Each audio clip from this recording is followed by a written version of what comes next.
Okay, this is a sound check. We are a go. Hey, hey, Sylvie Germain, we're a go. Go, go, go. Oh yeah, that's good. Super.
Actuellement, j'essaie de prendre une partie de l'étude avant pour continuer l'étude.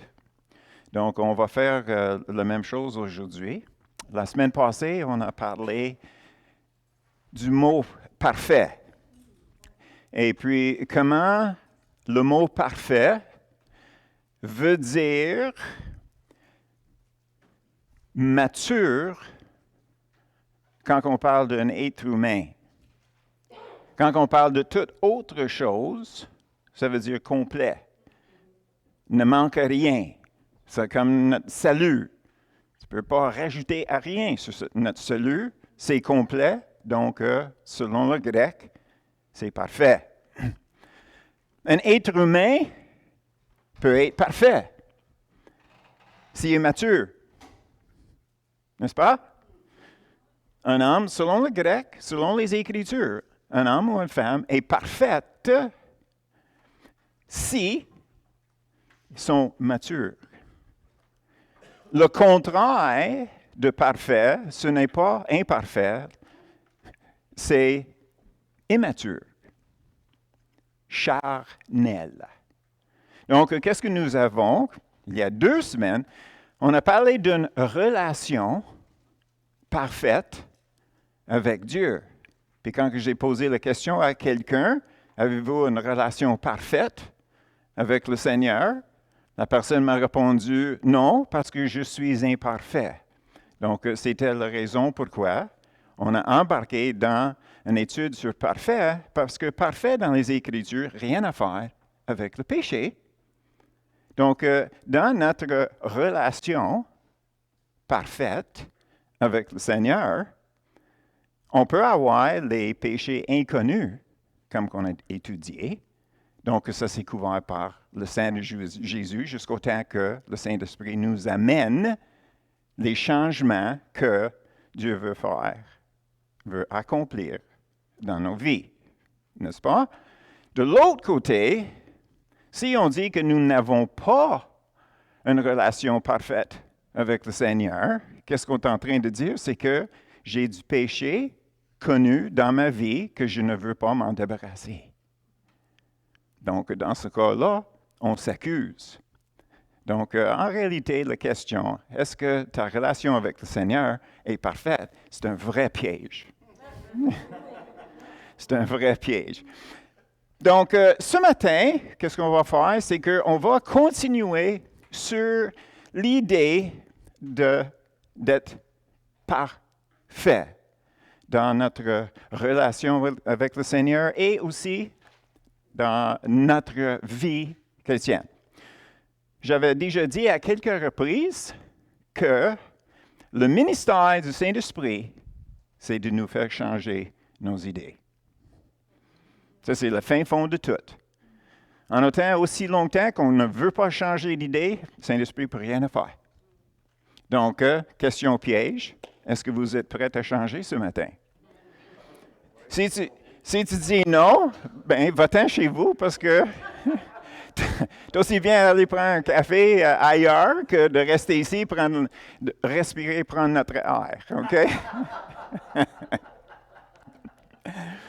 Donc, ça veut dire que tout le monde est d'accord qu'il fallait qu'on change, peut-être changer d'idée ce matin.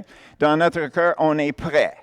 OK? Parce que le sujet que nous avons ce matin, c'est très difficile parce que dans notre société, le moment qu'on dit injustice, tout le monde est craqué. Donc, nous avons comme titre, c'est une écriture, pourquoi ne souffrez-vous pas plutôt quelque injustice? OK? Combien de personnes ici, ça commence à tourner ici déjà? OK? On est quand même les Québécois, c'est normal. Des injustices, on ne veut pas ça. OK? Donc, pour commencer, on va regarder nos Écritures en Romains chapitre 6. La raison pourquoi j'ai écrit 10, 13 à 15, 17, 19, tout séparé, c'est parce que je vais les lire un après l'autre. Puis ceux qui ne sont pas écrits, je ne les lis pas parce que je veux créer un fil dans ça. OK? Donc, car il est mort, et c'est pour le péché qu'il est mort une fois pour toutes. Il est revenu à la vie, et c'est pour Dieu qu'il vit. Verset 13. Ne livrez pas vos membres au péché comme des instruments d'iniquité, mais donnez-vous vous-même à Dieu comme étant vivants de mort que vous étiez, et offrez à Dieu vos membres comme des instruments de justice. Car le péché n'aura point de pouvoir. Très important. Car le péché n'aura point de pouvoir sur vous, puisque vous êtes non sous la loi, mais sous la grâce. Quoi donc? Pécherions-nous parce que nous sommes non sous la loi, mais sous la grâce? Loin de là. Verset 17. Mais grâce soit rendue à Dieu de ce que, après avoir été esclaves du péché, vous avez obéi de cœur à la règle de doctrine dans laquelle vous avez été instruits. Finalement, 19. Je parle à la manière des hommes à cause de la faiblesse de votre chair. De même, donc, vous avez livré vos membres comme esclaves à l'impurité et à l'iniquité pour arriver à l'iniquité. Ainsi, maintenant, livrez vos membres comme esclaves à la justice pour arriver à la santé. Sainteté, excuse-moi.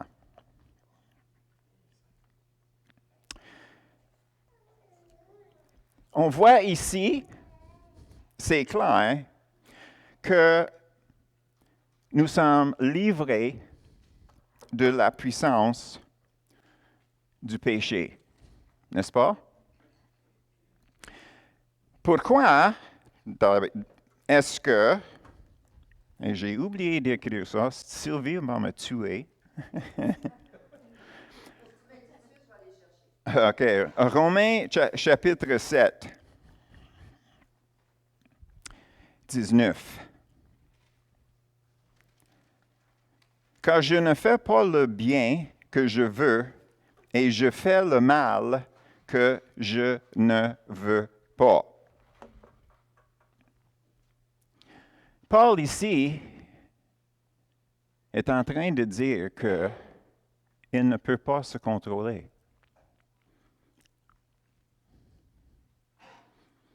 Est-ce que vous voyez ça? On comprend très bien.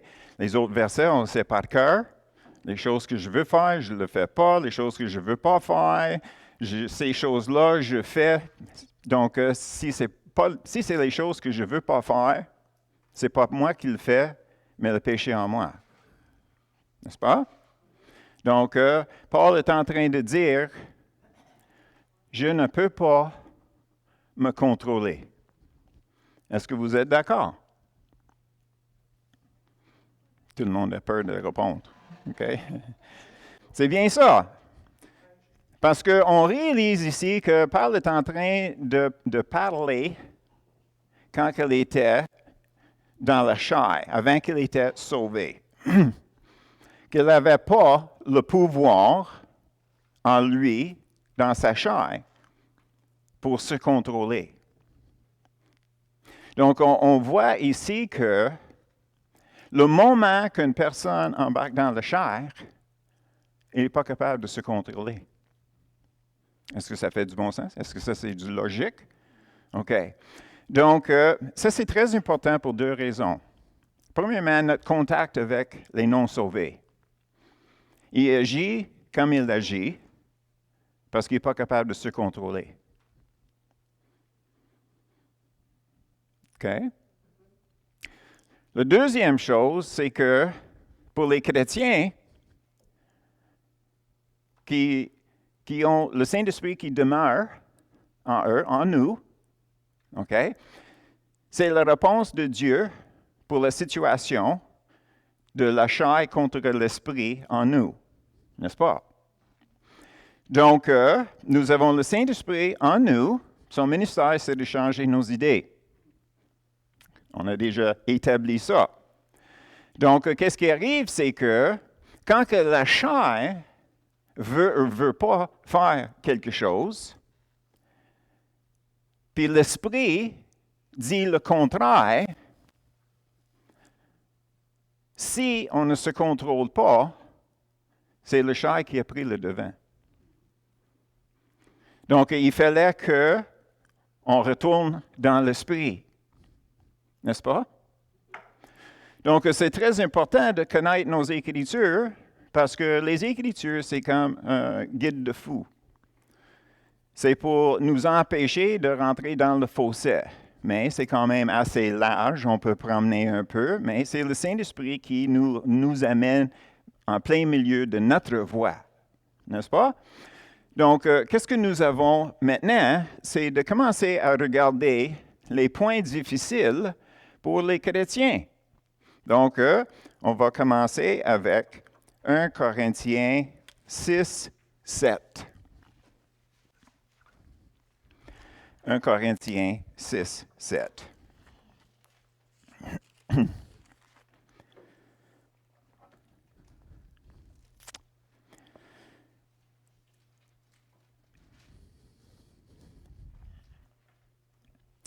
C'est déjà certes un défaut chez vous que d'avoir des procès les uns avec les autres. Pourquoi ne souffrez-vous pas plutôt quelque injustice? Pourquoi ne vous laissez-vous pas plutôt dépouiller? Donc, ça c'est notre titre. Est-ce que vous savez qu'approximativement 50% des chrétiens vont en procès contre les autres?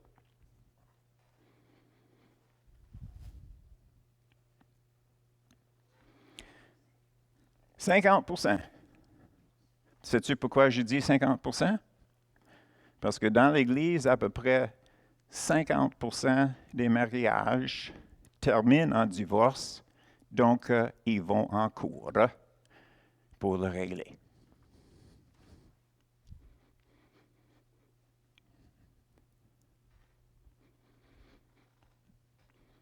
Est-ce que c'est pas vrai? 50%. Donc, c'est très important pour nous autres à mettre les choses à bonne place.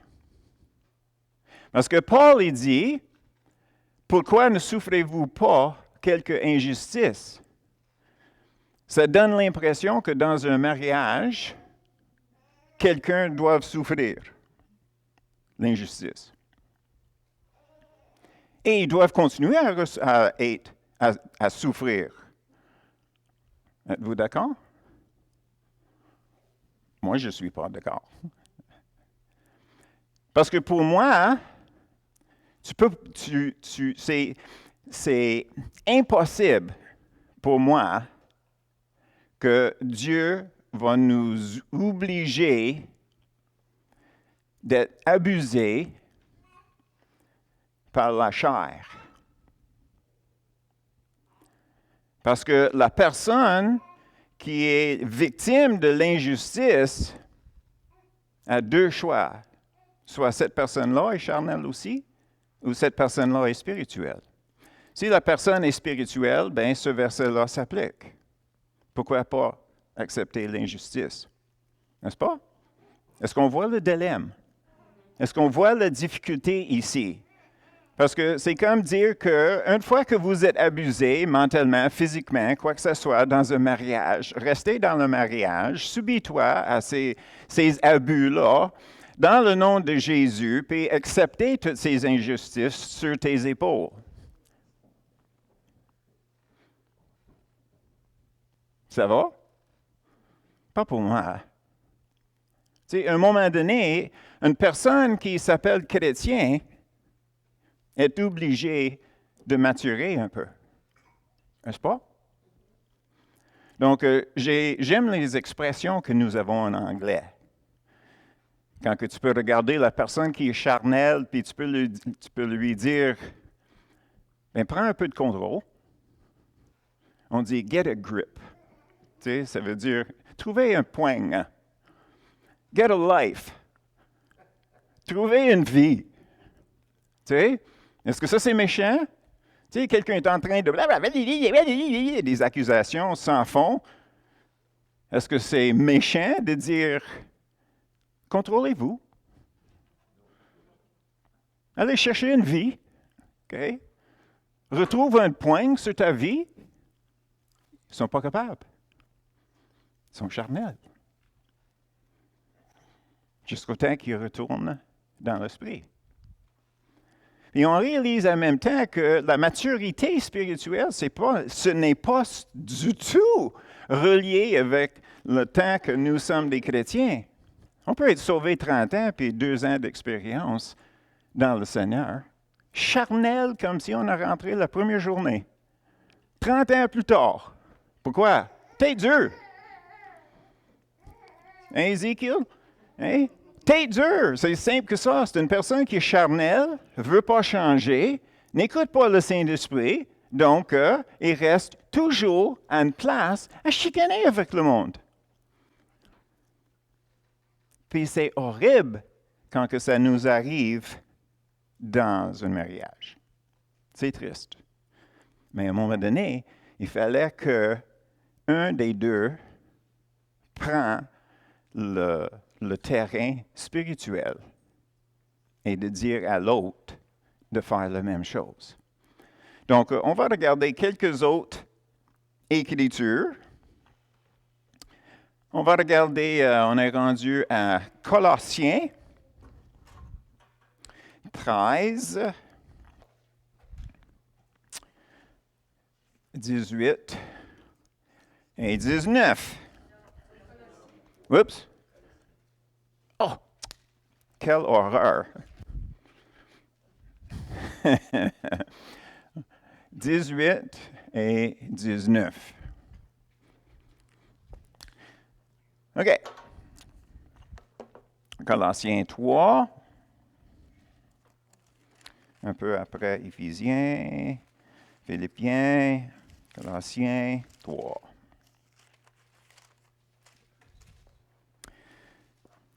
« 18 et 19. J'aime les sujets difficiles. Est-ce que c'est pas évident? Je ne rentre pas dedans si je ne suis complètement dans mon armure. Donc, on va commencer avec les femmes.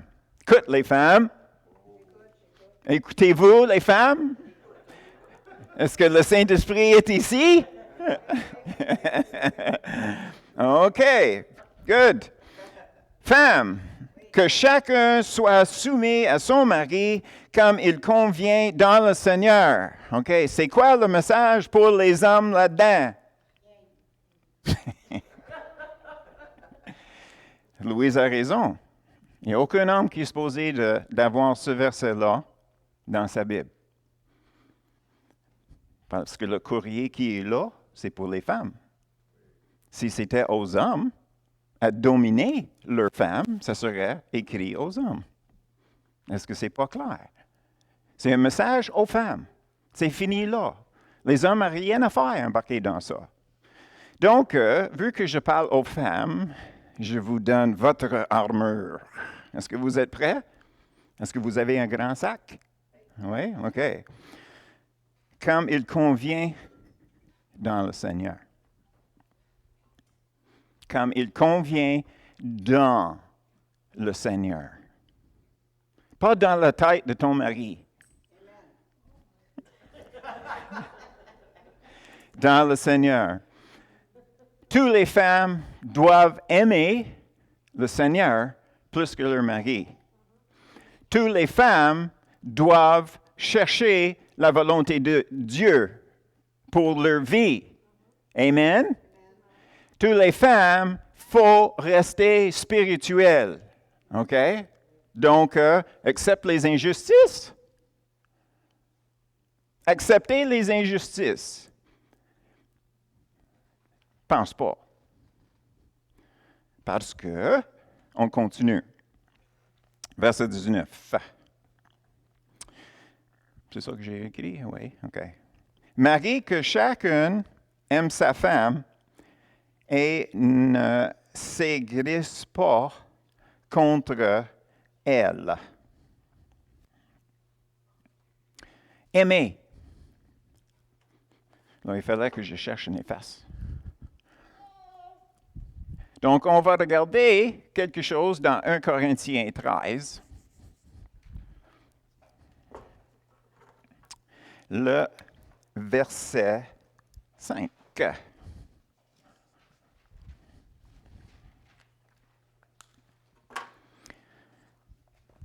1 Corinthiens 13, le verset 5.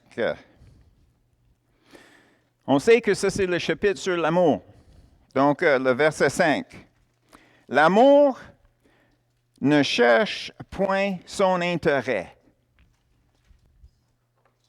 Est-ce que vous voyez ça? L'amour ne cherche point son intérêt. Qu'est-ce que ça veut dire? Les hommes sont supposés d'aimer leur femme. Donc, ils ne cherchent pas qu'est-ce que lui veut.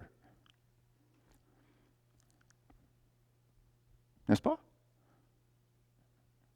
Tu sais, c'est qu'est-ce qu'elle a besoin, pas qu'est-ce que lui veut. Tu sais, et là, on voit comment que la chair marche dans un mariage. Moi, je veux ça. Moi, je veux ça. Donc, je tiens mon bout. N'est-ce pas? Puis tout d'un coup, c'est un chicane. Puis ça chicane. Ils vont finir en cours. Pourquoi?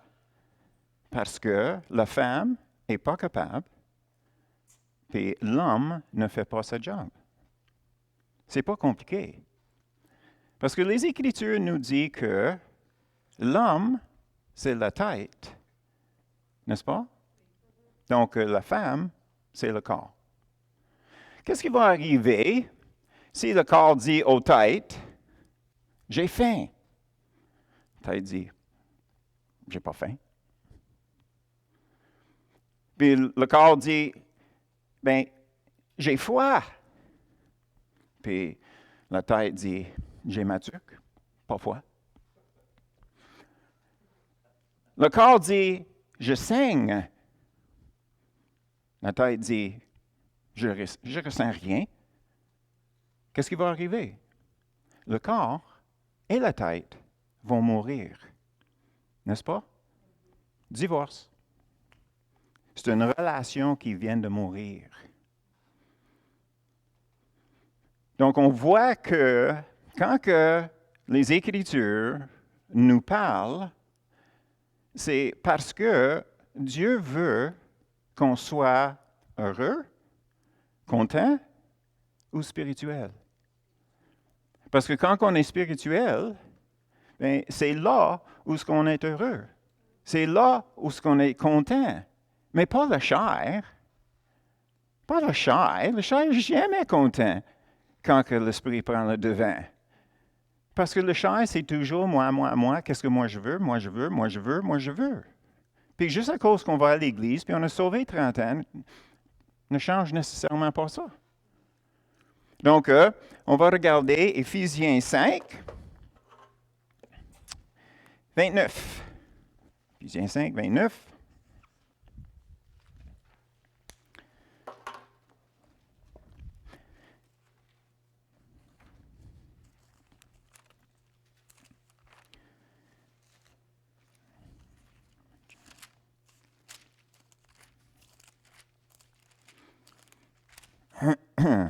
« 29. Car jamais personne n'a sa propre chair, mais il la nourrit et en prend soin, comme Christ l'a fait pour l'Église. OK. Nourrir, prend soin. OK. Nourrir, prend soin, ce n'est pas dire on arrive avec un sac d'épicerie qu'on met sur la table, puis un kit de premiers soins. Occupe-toi. Non. Non. J'aime mieux la traduction qui parle de nourrir et chérir. Nourrir et chérir. Piri? C'est ça les petits oiseaux font chez nous. On l'écoute, puis c'est identique. C'est comme Piri? Piri? Puis c'est toujours un petit moment de réflexion. Est-ce que ma femme m'aime comme elle devrait? Non. Est-ce que moi, je l'aime comme je devrais? Chérir. Écoute, c'est pas un petit mot, ça. Ça veut dire que le rôle d'un homme, OK, c'est de... Bien, on va changer ça. Le rôle d'un parent avec un enfant. Le parent va observer l'enfant pour voir quelle sorte de personne l'enfant va devenir. Et le parent va essayer de trouver les activités pour aider l'enfant à grandir, à aider à maturer, va planifier les sorties ou les vacances ou différentes choses durant l'été. Et toutes ces choses-là, c'est une expression de chérir cet enfant-là. C'est par observation. Puis en observant quelqu'un, de réaliser les choses que cette personne-là aime et n'aime pas. Donc, ramasse tes bas. Tu sais, on sait que notre femme ne veut pas que les bas traînent à terre. Donc, si on le sait, fais-les. Mais je ne peux pas. Je ne peux pas me contrôler. Tu viens de me dire, tu sais. Non, j'ai dit, si tu es dans le char, tu ne peux pas ramasser tes bas. Donc, à chaque fois que ta femme dit, ramasse tes bas, OK, elle est en train de dire, tu es dans le char. Sors de là, dans le nom de Jésus. Amen? Puis, tu sais, la raison pourquoi j'amène ça ce matin, c'est qu'on puisse réaliser où nous sommes et où est l'autre personne. Parce qu'on veut arrêter de se chicaner. Donc, le moment qu'on réalise, si j'embarque, c'est moi qui est aussi charnel que l'autre personne. Parce que je veux, qu'est-ce que moi je veux? C'est charnel. Mais le moment qu'on dit, je n'embarque pas. Écoute, contrôlez-vous.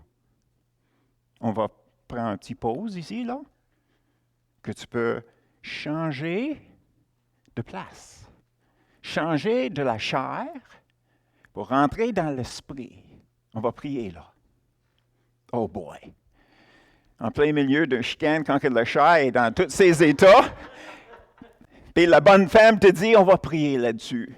Oh boy! Il fallait que...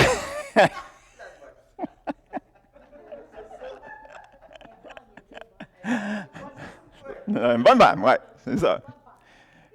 Donc, pauvre monsieur. Mais ça peut appliquer à madame aussi, là, tu sais. C'est pas toutes les madames qui sont des anges, écoute. C'est un chemin à deux voies aussi, là. Tu sais.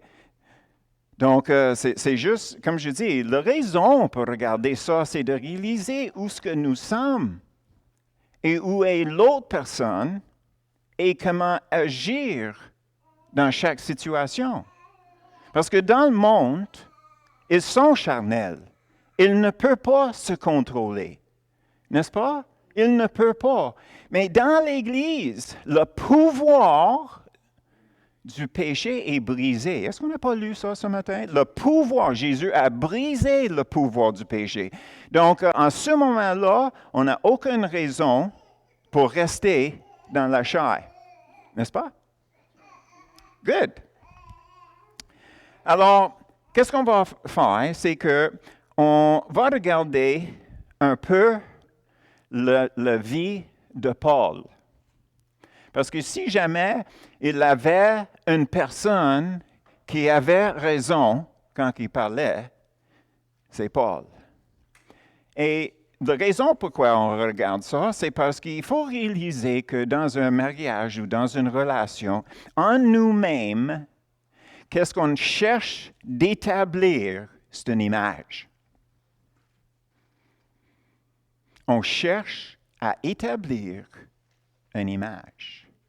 On veut que les autres, notre femme, les autres personnes au travail ou quoi que ce soit, on veut qu'eux autres nous voient d'une certaine façon.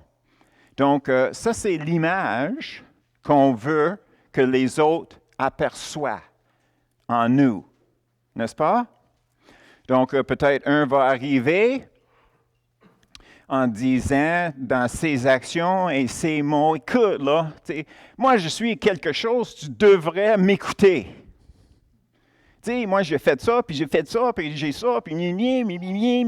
puis une longue liste de faire que la raison pourquoi on devrait avoir un respect énorme pour cette personne-là. Une autre personne va faire exactement le contraire. Il va être tout doux. Regarde comment que je suis doux. Et je suis fin. Tu sais, pour cette raison-là, tu devrais me respecter aussi. Tu sais. Moi, je te respecte, toi, tu me respectes. OK? Donc, c'est quoi l'image?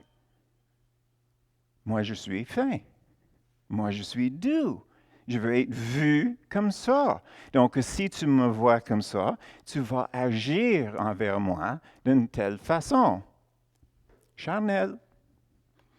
Pour avoir qu'est-ce que moi je veux avoir. L'autre, c'est quasiment pour intimider les autres. Parce qu'il ne veut pas que quelqu'un parle d'une façon que lui ne veut pas entendre. Charnel. Donc, on essaie d'établir une image, on essaie d'établir une réputation, on fait la même chose dans notre mariage, veut ou veut pas. Écoute, c'est moi qui amène l'argent dans la famille. Toi, tout ce que tu as à faire, fais le ménage, lavage, épicerie, cuisson, c'est fini là. OK? Domination.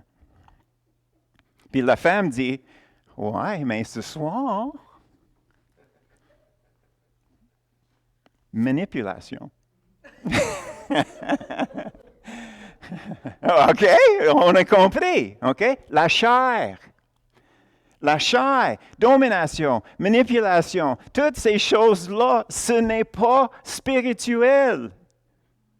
On ne peut pas amener ça dans nos relations à l'extérieur, à l'intérieur de l'Église, puis surtout à la maison. Jamais, jamais. Il fallait qu'on se voie quand on fait des choses de même. Tu sais, des fois, on ne réalise pas qu'on est en train de créer une image. Mais on va tout simplement demander au Saint-Esprit. Qu'est-ce que je fais, Saint-Esprit? Qu'est-ce que je fais qui est vraiment, vraiment puant dans tes nez? Ma mère disait ça, chair puante. Chair puante. Quand elle reconnaissait un chrétien qui agissait comme chanalement, chair puante. Elle disait, c'est vrai. Donc, on va regarder quelqu'un qui a raison d'avoir notre respect, notre gloire même. Puis on va regarder Actes 21, 35. Excuse-moi, 37. Actes 21.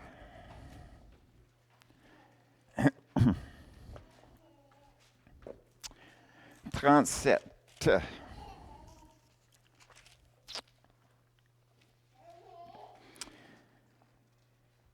OK. Là, on va commencer un couple de versets pour nous donner le contexte. Ça, c'est quand que Paul était sorti des milieux à Jérusalem par les soldats. Au moment d'être introduit dans la forteresse, Paul dit au tribun, « M'est-il permis de te dire quelque chose? » Le tribun répondit, « Tu sais le grec?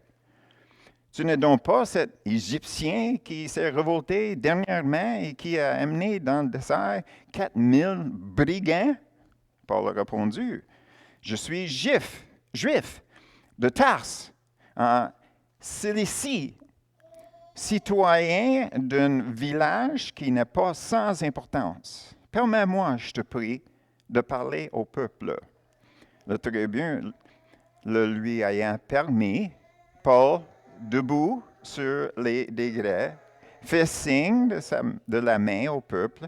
Un profond silence s'établit et Paul, parlant en langage hébraïque, dit, «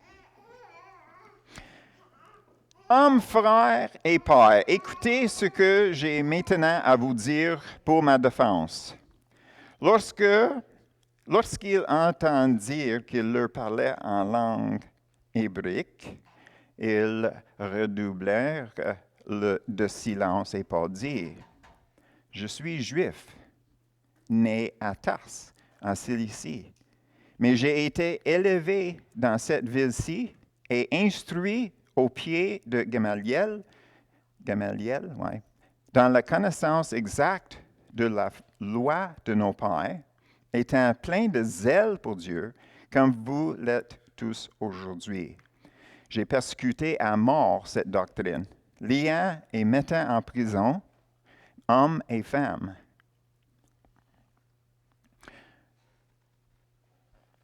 Le souverain sacrificateur et tout le collège des anciens m'en sont témoins. J'ai même reçu des lettres pour les frères de Damas, où je me rendis afin d'amener liés à Jérusalem ceux qui se trouvent là et de les faire punir. Ça, c'est le début. Sais-tu qu'est-ce qu'il est en train de dire? Moi, j'étais élevé dans une famille reconnue.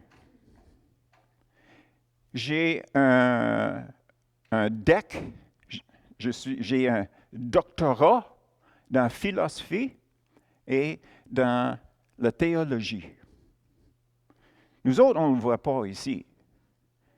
Mais Paul, vu que ses parents étaient riches, il allait à l'université en grec. C'est là où il avait appris le langage. Mais les Grecs étaient forts sur quoi? Bien, sur les philosophies, les arts, les relations, toutes ces choses-là. Donc, il était enseigné dans ça. Après ça, il est allé étudier au pied du plus connu homme, Gamaliel. Mais naturellement, quand que tu étudies sur le plus élevé, tu vas sortir avec un doctorat. Donc, il est en train de dire que je viens d'une famille de prestige, je viens d'une famille avec de l'argent, je suis éduqué. Je suis tellement zélé comme pharisien que j'étais prêt pour emprisonner ou tuer tous ceux qui étaient comme juifs anciennement, qui ont viré contre nous. Autrement dit, sais-tu qui Paul serait s'il était dans l'Église catholique aujourd'hui? Un cardinal dans le... C'est quoi le... Non, ceux qui allaient partout, là, c'était comme les policiers. Non, j'ai dit un cardinal. Jésuite, c'est ça le mot. Merci Sylvie. Il serait un cardinal des Jésuites. Est-ce que c'est haut? Hein? S'il serait catholique aujourd'hui, c'est ça qu'il serait. Quelqu'un éduqué dans les philosophies puis toutes ces choses-là, éduqué dans la doctrine de l'Église, zélé puis avec l'approbation de l'Église pour tuer. Oui, exactement. Donc, ici, nous avons une idée de qui Paul était avant qu'il était sauvé. Donc, maintenant, on va continuer à regarder Paul à travers les Écritures. 2 Corinthiens 12. 2 Corinthiens 12, 11 à 13.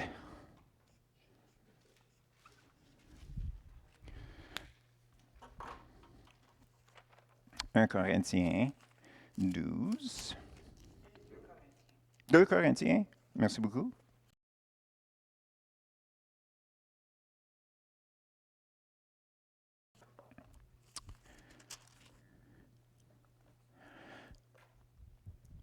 « 11 à 13.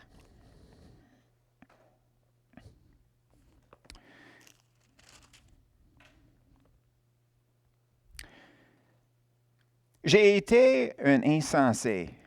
Vous m'avez contraint. C'est par vous que je devais être recommandé, car je n'ai été inférieur en rien aux apôtres par excellence, que quoi que je ne sois rien. Les preuves de mon apostolat ont éclaté au milieu de vous par une patience à toute épreuve, par des signes, des prodiges et les miracles. En quoi avez-vous été traité moins favorablement que les autres églises, sinon en ce que je n'ai point été à votre charge? Pardonnez-moi ce tort. On voit ici qu'il est en train d'affirmer qu'il est un apôtre. Donc, on continue son histoire. 2 Corinthiens 11, 16 à 12, 7.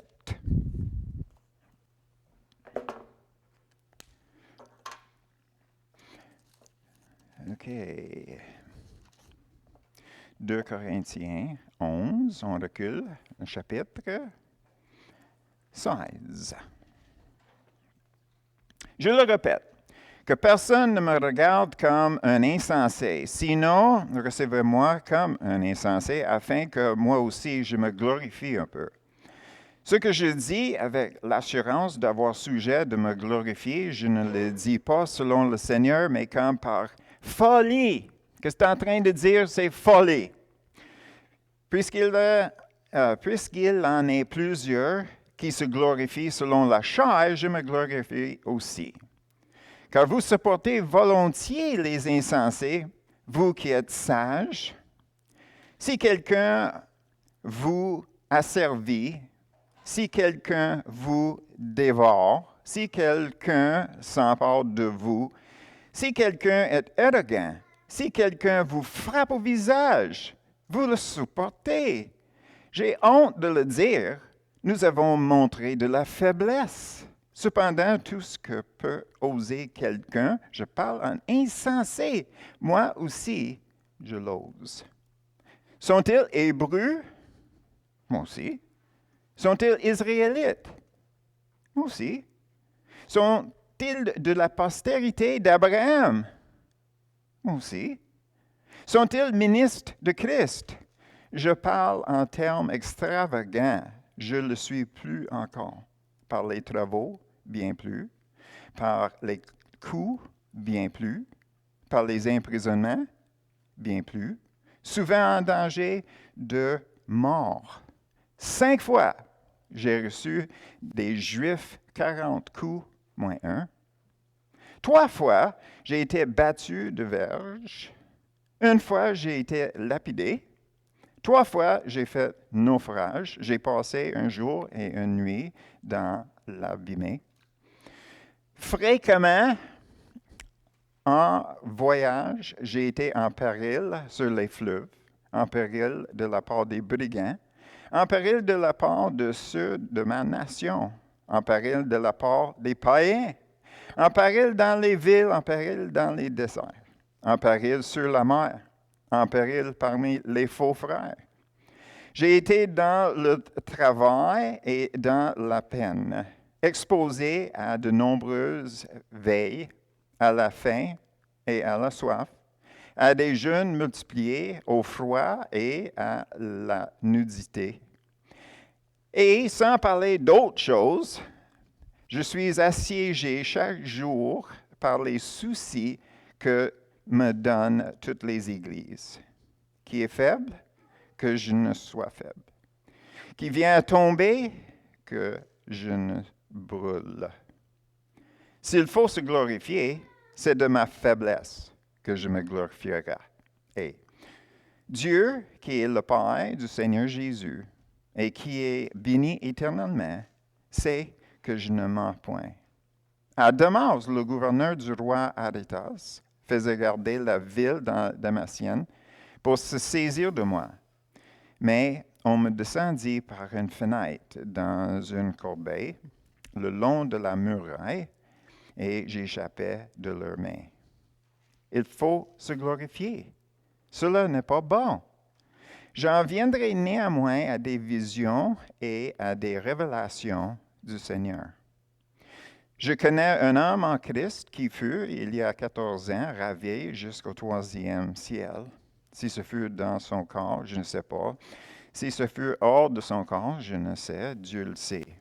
Et je sais que cet homme, si ce fut dans son corps ou sans corps, je ne sais, Dieu le sait, fut enlevé dans le paradis et qu'il entendit des paroles merveilleuses qu'il n'est pas permis à un homme d'exprimer.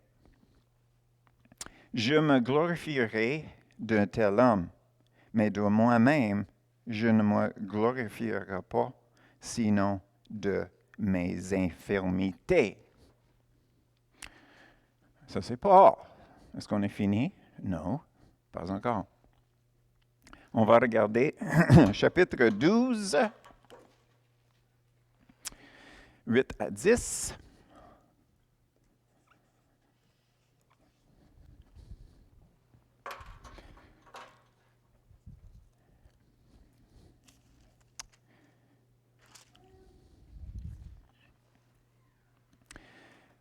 Trois fois, j'ai prié le Seigneur de l'éloigner de moi. Ça, c'est le fameux écharpe. Et il m'a dit, « Ma grâce te suffit, car ma puissance s'accomplit dans la faiblesse. Je me glorifierai donc bien plus volontiers de mes faiblesses, afin que la puissance de Christ repose sur moi. C'est pourquoi je me plais dans les faiblesses, dans les outrages, dans les calamités, dans les persécutions, dans les détresses pour Christ. Car quand je suis faible, c'est alors que je suis fort. Maintenant, Philippiens.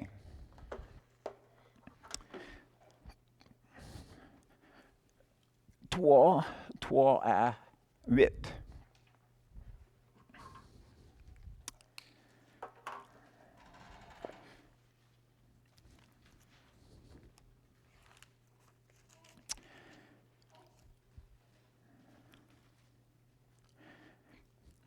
Philippiens 3 à 8.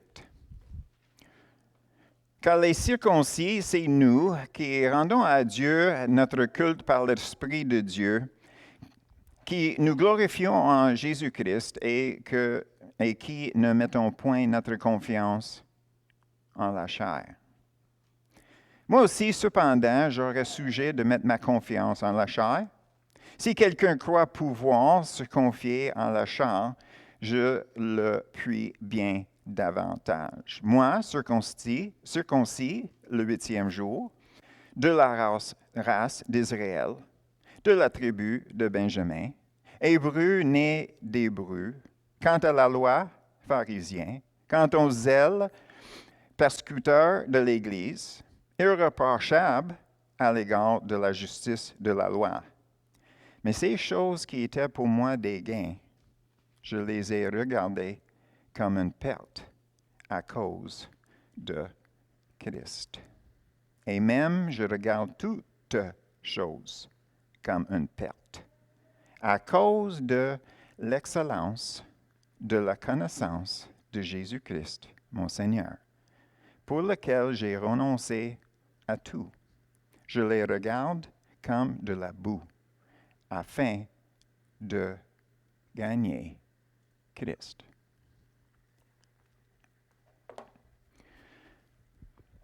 Si jamais en nous la chair essaie de nous convaincre que nous sommes quelque chose, on doit se comparer avec Paul.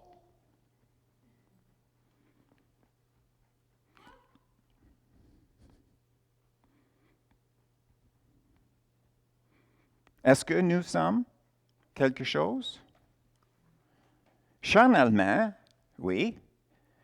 Nous sommes quelque chose parce qu'on peut dire non à Dieu pendant ce vie ici. Nous pouvons marcher selon la chair. Dieu ne nous empêche pas de marcher dans la chair. Donc, c'est qui décide si on sort de la chair. C'est pas Dieu. C'est nous. Nous faisons la décision, le Saint-Esprit embarque pour nous aider à l'exécuter. Mais ça commence par nous. On va regarder Romains 8 pour terminer ça. 13 à 14.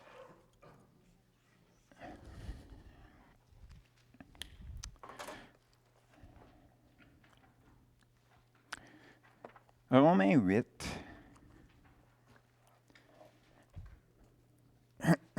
13 et 14. Si vous vivez selon la chair, vous mourrez. Mais si par l'Esprit, vous faites mourir les actions du corps, vous vivrez. Car tous ceux qui sont conduits, dans le grec, continuellement, par l'Esprit de Dieu, sont fils de Dieu. Donc, c'est quoi la réponse de notre problème? Pourquoi ne souffrez-vous pas plutôt quelques injustices. Mais maintenant, on réalise que la chair essaie de nous convaincre que nous sommes l'ombre de l'univers, le centre de l'univers. Donc, tout le monde devrait se plier devant nous. Mais ça, c'est la place de Dieu. Donc, notre chair essaie de nous convaincre que nous sommes, avec raison, comme Dieu. Parce que même Dieu ne peut pas nous résister. N'est-ce pas? Mais l'esprit, le spirituel, ça c'est toute une autre affaire. Est-ce que ça veut dire à cause que je suis mature? OK? Est-ce que vous avez... On peut regarder ça, Colossiens 3. Colossiens. Est-ce que je t'ai donné ça, Sylvie? Non! Colossiens 3. Je parle à Sylvie parce que c'est elle qui met les Écritures sur l'écran pour ceux qui nous regardent sur l'Internet. Colossiens 3, 12 à 14. On a fait ça la semaine passée.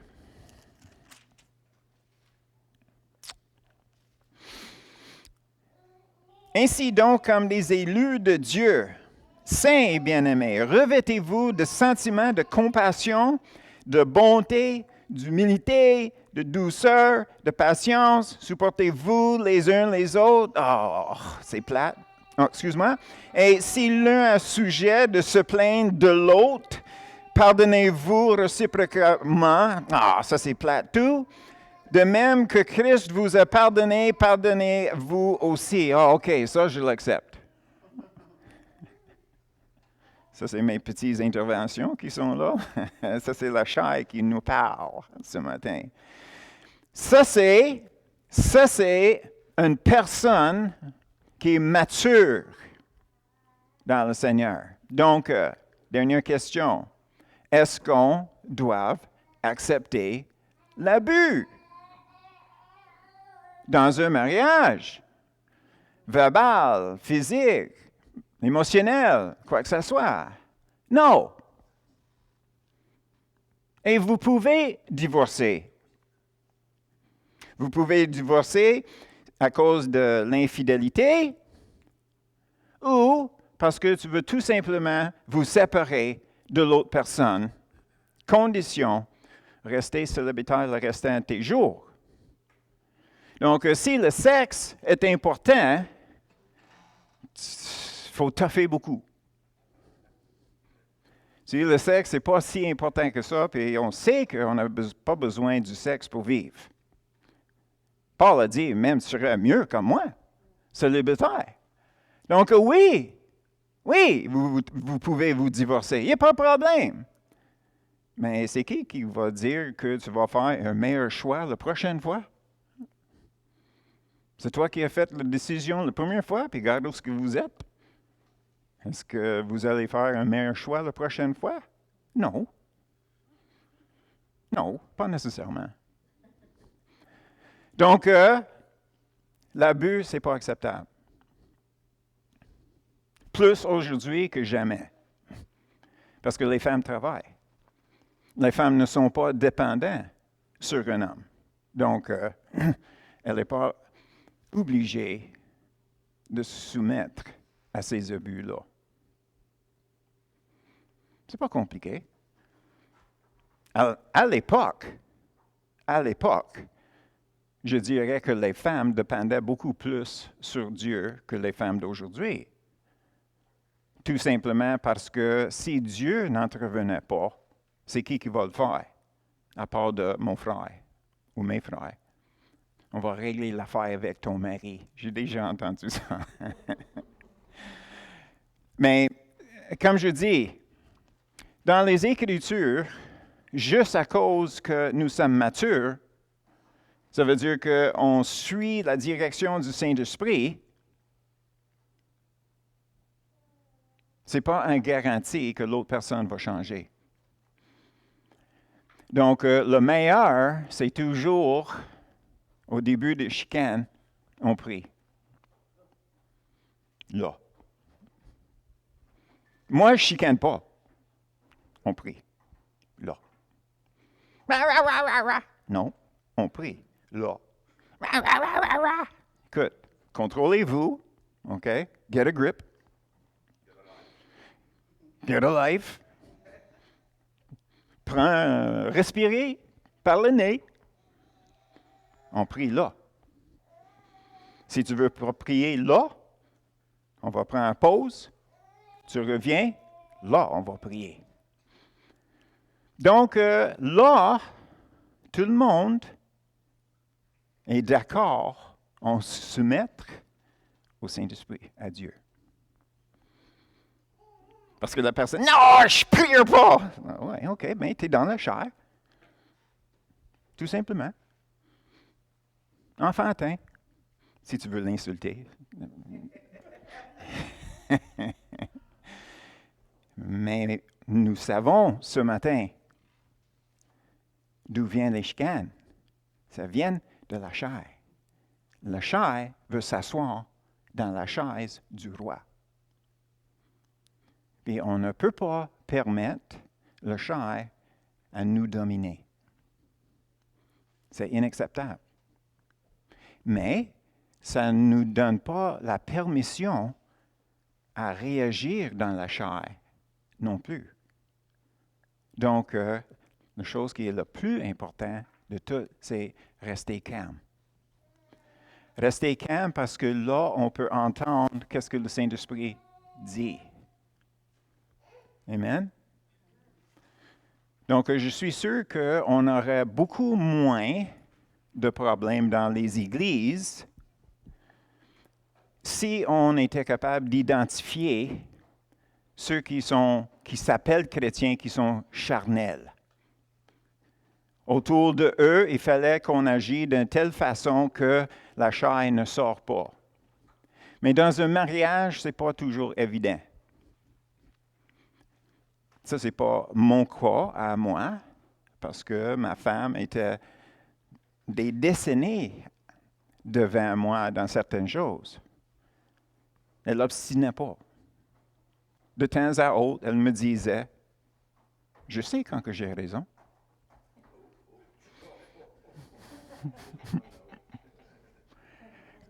Qu'est-ce que tu peux dire après ça? Oui, chérie. Oui. Tu sais?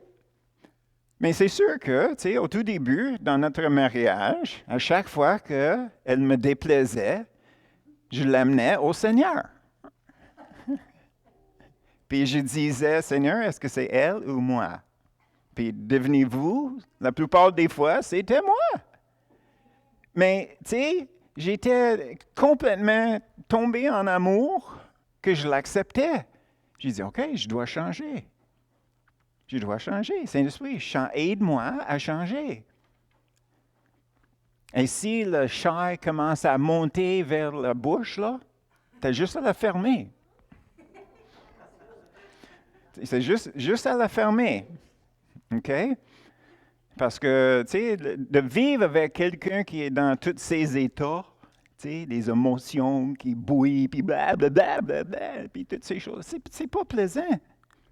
C'est tout simplement pas plaisant, n'est-ce pas, Claude? Homme d'expérience. Oui. Donc, j'espère que ce matin, nous avons les outils. L'outil qu'on avait toujours, mais des fois on ne pensait pas, on prie là. On prie là. Avant que ça va plus loin, on va prier. Si on n'est pas d'accord, on n'avance pas. Est-ce que c'est compliqué? Qu'est-ce que je dis là? Est-ce que je dis quelque chose contre les Écritures? Est-ce que c'est juste de bon sens? Est-ce que c'est juste logique? Est-ce que c'est un outil qu'on devrait se servir? Est-ce que ça, c'est dans notre boîte à outils, prier? C'est qui va refuser de prier s'ils sont en bon état dans leur tête? Personne. C'est juste quand que quelqu'un est parti dans la chair qu'ils ne veulent pas. Et oublie pas, OK? Pas de domination, pas de manipulation. Non, c'est non. Amen? C'est la même chose dans vos emplois aussi. On ne se permet pas d'être dominé, manipulé, contrôlé, mais on n'agit pas dans la chair. On répond par l'esprit. Amen? Good. Donc, c'était pas si pire que ça pour les femmes, hein? Un peu plus dur pour les hommes, peut-être? Puis, Sylvie. OK. C'est terminé. Selon le boss, là-bas.